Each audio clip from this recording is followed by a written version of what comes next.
Hello friends, रघुज knowledge corner पर आप सबका स्वागत है। आज मैं तुम्हें एक नया टॉपिक समझाऊंगी जिसका नाम है रस। रस का मतलब समझते हो? रस क्या क्या क्या होता है? रस के बारे में तुम्हें पता होगा। हम अपने जीवन में जो है अनेक अर्थों में इसका प्रयोग करते हैं। जैसे तुम कुछ खाते हो, खट्टा, मीठा, नमकीन, कड़वा, तो उसको भी हम कहते हैं इसमें से कैसा रस आया, कड़वा आया, मीठा आया, नमकीन आया। जीवा ने जैसा उसका आनंद लिया, वो उसको हम रस कहते हैं। जो जीवा से हम आनंद लेते हैं, जीवा से जो हम रस का स्वाद लेते हैं, वो 6 प्रकार का होता है। खट्टा, मीठा, नमकीन, कड़वा, खटमीठा इत्यादि। और जो हमारे जीवन में किसी चीज़ का हमें सार मिलता है कि कोई हम कविता पढ़ते हैं, कोई कहानी पढ़ते हैं, उसमें से हमें कैसा रस आया, उसका जब हम उसका सार निकालते हैं कि हमें तो इसमें से दुख का अनुभव हुआ, सुख का हुआ, तो वो भी एक रस की अनुभूति होती है। और तीसरे अर्थों में रस किसे कहते हैं? तीसरे अर्थों में कहते हैं कि कोई गाना गाता है, इसमें से हमें कैसा रस आया, कोई हमें किसी की आवाज़ कैसी लगती है, किसी की बातें सुनना हमें कैसा लगता है, उसमें से जो हमें रस मिलता है वो भी एक रस होता है।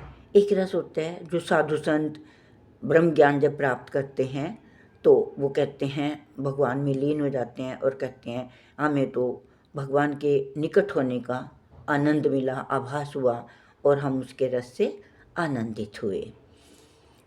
और साहित्य में जो रस होता है वो होता है कि कोई भी कविता, कोई भी रचना, कोई भी पाठ लेखन जो हम पढ़ते हैं, सुनते हैं या देखते हैं, उससे जो हमें अनुभूति होती है, जो हमें आनंद आता है, उसे हम रस कहते हैं। तो समझ में आया कि रस किसे कहते हैं? तो अब मैं रस के बारे में बताऊंगी कि साहित्य में रस किसे कहते हैं। मैं साहित्य में रस का क्या अभिप्राय है, तो मैं अभी इसके बारे में आपको बताऊंगी कि रस का अर्थ है भाव, भावना, आनंद या उत्कटता। रस का प्रयोग हिंदी साहित्य में किया जाता है। रस काव्य की आत्मा है और इसे काव्य का रस कहते हैं। रस काव्य में आने वाला आनंद होता है जो लौकिक नहीं बल्कि अलौकिक होता है। रस के बारे में कुछ और बातें भी जानो। इसके बारे में कुछ और बातें बताऊंगी तुम्हें, जो तुम्हें हमेशा याद रखनी है, तो तुम्हें पता चलेगा कि रस क्या होता है और इसका प्रयोग कैसे किया जाता है।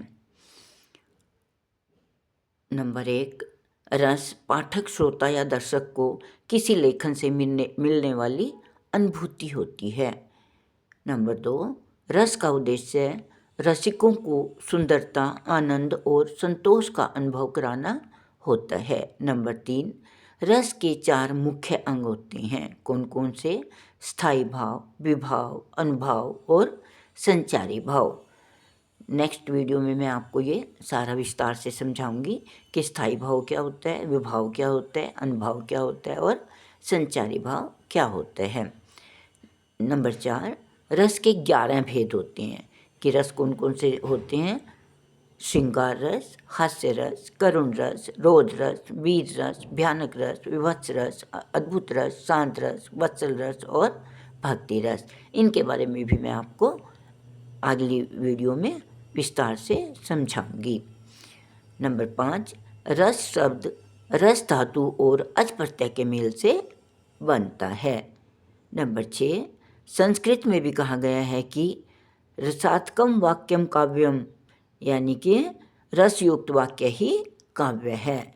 नंबर 7, रस मन की वह शक्ति है जिससे इंद्रियां काम करती हैं।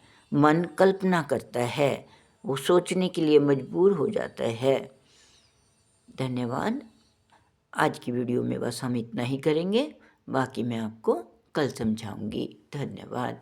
अगर आपको मेरी वीडियो पसंद आए तो इसे लाइक शेयर ज़रूर कीजिएगा और कमेंट्स करके बताइए कि आपको रस के बारे में समझ में आया या नहीं, ताकि मैं तुम्हें आगे विस्तार से समझा सकूं।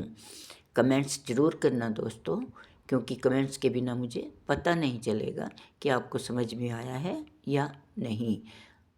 जिन लोगों ने अभी तक मेरे चैनल को सब्सक्राइब नहीं किया वो जल्दी से सब्सक्राइब कर दें। धन्यवाद।